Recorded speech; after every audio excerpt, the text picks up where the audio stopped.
Dabar yra pats geriausias laikas optimizuotis. Nereikia įkalbinėti žmonių, kodėl tai reikia daryti. Visi tikrai sutinka. Ir labai svarbus momentas tai, kad tai daryti teisingai. Reikia kalbėti su profesionalais, reikia skaityti knygas, domėtis, gilintis. Žinot, net paprasta taisyklė atrodo. Pareto dėsnis, ne 80-20, kad 80% klientų padaro 20% pajamų arba 80% pasaulio gyventojų suvalgo tik 20% pasaulio resursų. Ir be abejo, tas skaičiukas gali būti kartais 80-20, kartais 10-90, kartais 5 arba 95, arba tai, kad vos 1000 žmonių turi daugiau turto negu man atrodo 90% pasaulio gyventojų. Bet esmė yra tokia, kad net tas paprastas Pareto dėsnis, šiaip tarp kitko pabandykit kada nors jį išvesti, kodėl jisai toks. Pabandykite, kad suprasti, kodėl jisai toks. Aš pabandžiau, nemažai laiko skiriau išvesti, kodėl jis būtent toks, nes mes jį tik naudojamės, bet klausimas, kodėl jis toks. Tai rekomenduoju jums kaip palaužti galvą, kodėl jisai būtent toks. Ir nes ten yra ir gamtos dėsnių. Ir net jį taikyti yra nelabai paprasta. Pavyzdžiui, visi galvoja, kad aš fokusuosiu ant stipresnių klientų ir mano verslas didės. Arba kiti iš vis galvoja, kad aš atsisakysiu tų silpnų klientų, jie man nereikalingi. Tai be abejo, kad didžiąją dalį problemų generuoja mažas skaičius klientus. Tai yra tiesiog dėsnis reiškia, kad su jais tiesiog reikia galbūt galimai kitaip dirbti. Arba galbūt pakeisti kažkokias taisyklės.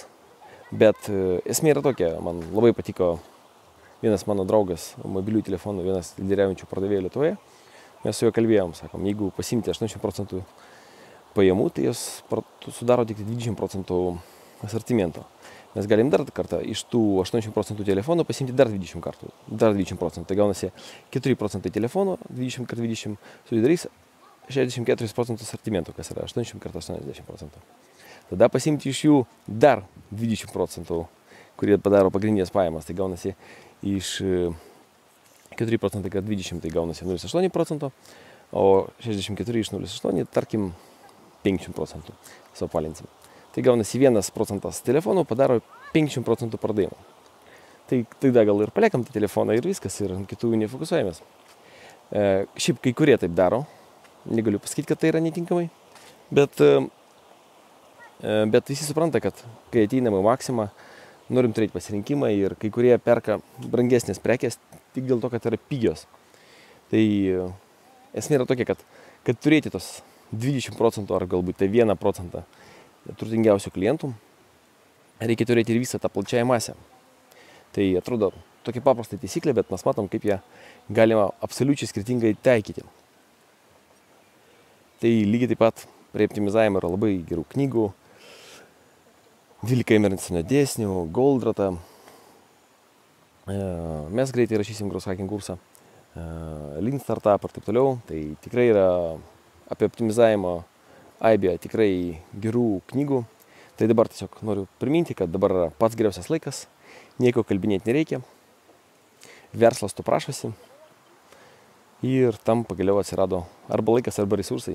Nes anksčiau mes galėjom tempti, o dabar jau nėra kur. Gražios dienos. Vaza! Vaza! Vaza! Čia mes vadinam mus baltais. Mes jeigu vadinam juos judukais, jau yra blogai. O jeigu jie mus baltais vadina, tai viskas gerai. Nu, vat. Taip vyksta čia Afrikai komunikavimas. Iki.